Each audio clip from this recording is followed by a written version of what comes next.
मेरे साथ अश्विनी कुमार चौबे जी हैं, भारत सरकार में फॉरेस्ट विभाग के राज्य मंत्री हैं। सर, कल चीता आ रहा है, आपने अपने भाषण में भी कहा, कितनी उत्सुकता, कितना भारत सरकार को इंतज़ार है और किस तरीके से आगे उसको वेलकम करने की तैयारी?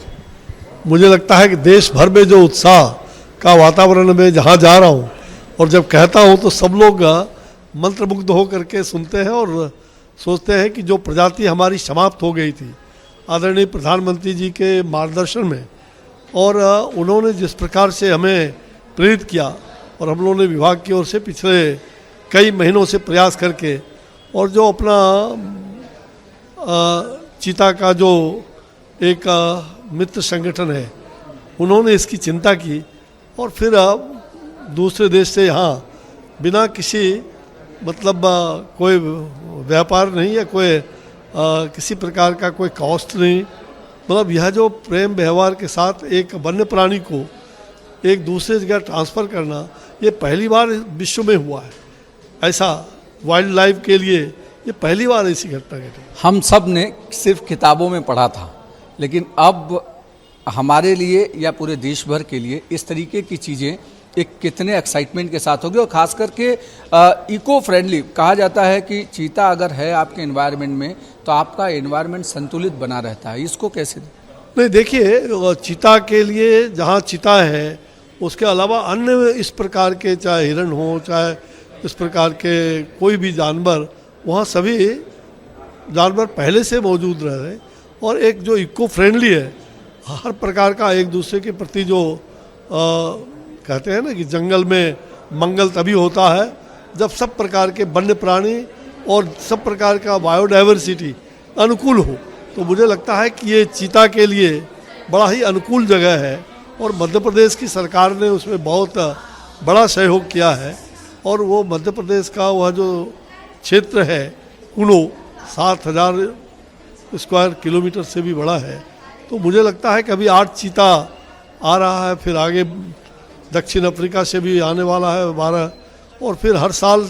ऐसे 4-5 मतलब 5 सालों तक का जो ये एग्रीमेंट है दोनों ही देश से, तो वो एग्रीमेंट के अनुसार से यहाँ चीता प्रजाति, चीता फिर से मतलब कह सकते हैं कि जंगलों में फिर से लोग देखने को लोगों को मिलेगा और एक उससे वातावरण में भी बहुत बड़ा प्रभाव पड़ेगा। जहाँ तक टूरिज्म के बारे में है उस पर तो एक निश्चित रूप से उसका लाभ मिलेगा। कल की अगर थोड़ा सा आप बताएं दर्शकों को कि कल चीता को कैसे लाया जाएगा, कहाँ लैंड किया जाएगा और फिर वहाँ से कैसे लाया जाएगा, और फिर आगे का जो प्रक्रिया होगा कि 1 महीने तक पहले उसको बाड़े में रखा जाएगा, फिर कैसे कैसे ये पूरा प्रोग्राम? वो कल नामीबिया से आकर के और अपने मध्य प्रदेश के ग्वालियर होते हुए ग्वालियर में उसको एयरप्लेन से लिफ्ट किया जाएगा और फिर वहाँ से कुनो जाएंगे और वहाँ आदरणीय प्रधानमंत्री जी उन चीता को छोड़ेंगे और फिर जंगल में छोड़ने के बाद वो मंगल करने के लिए चले जाएंगे। और मुझे लगता है कि ये 1 महीना जो है उनको क्वारंटाइन रखा जाएगा। फिर उसके शिकार के लिए, प्रे के लिए 1 वर्ग किलोमीटर में उनको पहले वो जगह छोड़ा जाएगा और फिर बाद में धीरे धीरे वो जंगल के अनुकूल वातावरण में हो जाए। वहाँ से आने के बाद उनका वातावरण इसके अनुकूल कैसे हो, ये सारी तैयारियाँ किया और सारी व्यवस्थाएं आप देखेंगे कि जो प्लेन भी आया रहा है वो पूरा चीता का उसमें फोटोग्राफ है। तो लोग बड़े उत्साहित हैं, पूरे देश में एक मेहमान हमारे आ रहे हैं, तो ऐसे मेहमान के स्वागत में पूरा देश ये तैयार बैठी है और आदरणीय प्रधानमंत्री जी को शुभकामनाएं दे रहे हैं। सारे चीता में कुछ चिप सिस्टम क्या लगाने की या कुछ ऐसी प्लानिंग है ताकि सरकार या फिर जो भी उससे संरक्षक हैं वो लोकेशन ट्रैक कर सकें और कोई उसका शिकार न करे? किस तरीके से? निश्चित रूप से उसमें जो आधुनिकतम संयंत्र के माध्यम से हम उसको पता लगा सकते हैं, तो उसमें हर प्रकार के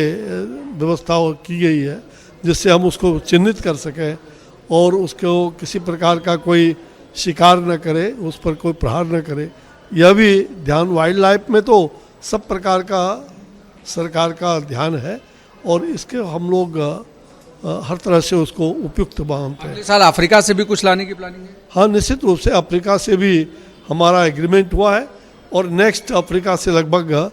12 चीता आने की बात है। बिल्कुल, जिस तरीके से अश्विनी कुमार चौबे जी कह रहे हैं कि आगे 12 चीता वो अफ्रीका से आने की प्लानिंग है और उसके बाद